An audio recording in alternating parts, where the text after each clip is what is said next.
Okay, an update on the strawberries. This is the second day they've been in, I think.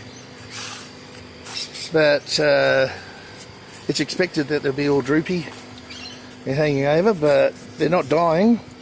So I think they'll pick up, and maybe these bigger leaves will die off, and hopefully they'll sprout from the middle again.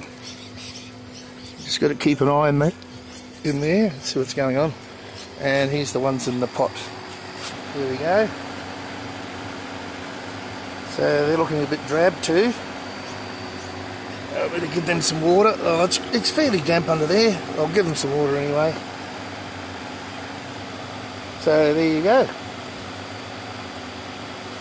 The strawberry update. A couple of days in. We'll see how they go.